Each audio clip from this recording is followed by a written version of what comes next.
Welcome back to Boom and Bust. I'm your host, Tony Clement, here with Yves Giroux. He is the Parliamentary Budget Officer for the Parliament of Canada.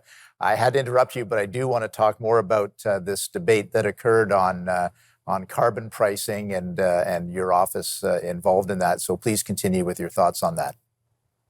Sure. So it's always a bit delicate when you have a minister or a bunch of ministers saying something, and then you come up with numbers that are provided by the same government departments that say it's not exactly accurate. For example, the affirmation that 80% of Canadians will be better off with the carbon tax than without a carbon tax. So it's true if you look just at the amounts that people will pay in carbon taxes versus what they get back under the climate action incentive rebates. But if you look at the broader impact on the economy, it's not true. So 80% of households will be, in fact, worse off on average if you factor in the impact on the economy, the economic activity, the impact on some sectors, and the impact on investment income that some people have. So when you take that all into consideration, the carbon tax will have a negative impact for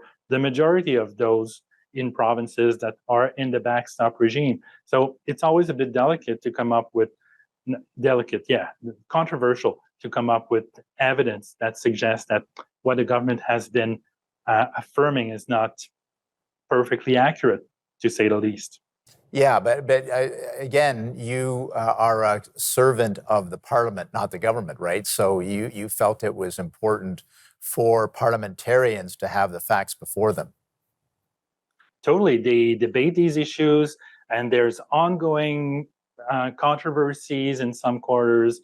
And if we are on a pattern or on a path to increasing carbon taxes, we have to know, to the best of our capacity, we have to know what we're heading into. So it's not just, I don't think it's a service to Canadians to just take the government's words as the gospel. So there has to be a sober second thoughts and a nonpartisan voice that speaks truth to power. And very often, what we find is that our estimates are very closely aligned to those of the government, but it's not necessarily always the case, as we saw on the carbon tax, similar to the clean fuel regulations, where there was some debate as to whether our estimates were accurate or not. But in the case of clean fuel regulations, our estimates were based solely on the government's numbers. So the controversy was a bit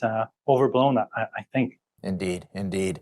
So let's return to the EV battery plants and those issues, because I thought you had delved into that before. I could be mistaken, but I know you're continuing your review. But tell us a little bit about what you found out on the initial costing issues that you looked at.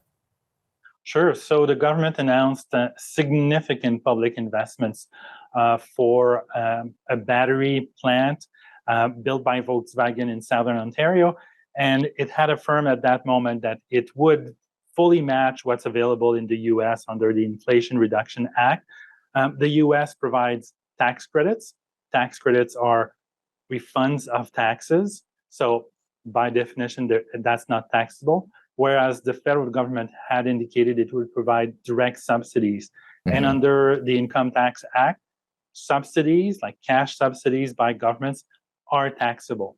So the government had presented only the gross subsidies, but also mentioned that it would fully match what the US is providing.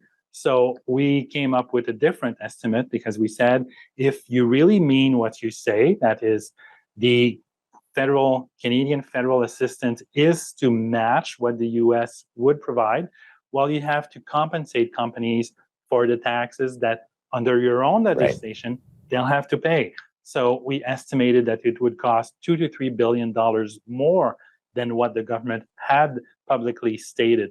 So, of course, some government ministers were not happy with that. And they said, subsequent to our report, they said that assistance will not be taxable. So I don't know exactly how they'll do that. Yeah. Regulatory changes. or legislative changes, but they publicly stated that this assistance will not be taxable. And we're going to have to leave it at that. I know you've got a lot of work to do, and I really appreciate the time to come on the program. Thanks for giving us your update. My pleasure. Thank you.